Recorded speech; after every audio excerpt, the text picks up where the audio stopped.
যখন ভিসা অ্যাপ্লিকেশনটা এম্বাসিতে সাবমিশন করা হয়, সাবমিশনের পরবর্তী পর্যায়ে আসলে ভিসার রেশিওটা কেমন থাকে এ ব্যাপারে অনেকেই জানতে চেয়েছেন।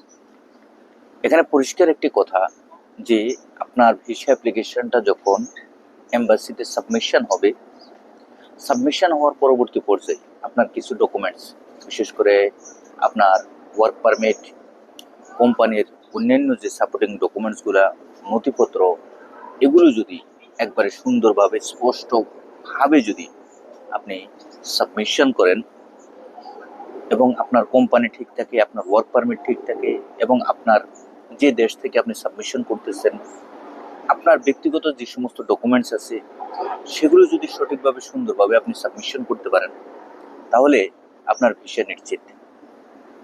এর ভিতরে এম্বাসির উপর কিছু ডিপেন্ড করে।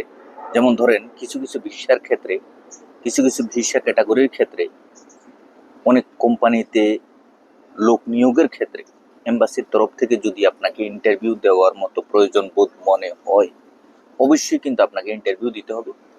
ইন্টারভিউ দিয়ে এম্বাসিতে আপনি কি কাজের উদ্দেশ্যে যাচ্ছেন, কোম্পানির নাম কি, মালিকের নাম কি, কোথায় যাচ্ছেন, আপনার কাজের অভিজ্ঞতা, বিস্তারিত বিষয়বস্তুর উপরে মূলত ওয়ার্ক পারমিট রিলেটেড যে সমস্ত প্রশ্ন থেকে থাকে তার উপর ভিত্তি করে হয়তো এম্বাসির তরফ থেকে ইন্টারভিউ নেয়, এবং ইন্টারভিউ নেওয়ার পরবর্তী পর্যায়েও কিন্তু আপনার যে ভিসা হবে কি হবে না তার উপর কিছু আপনাকে ওইভাবে ভিসাটা দেওয়া হয়।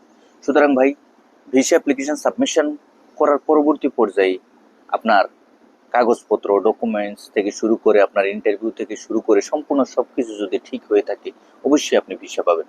ধন্যবাদ।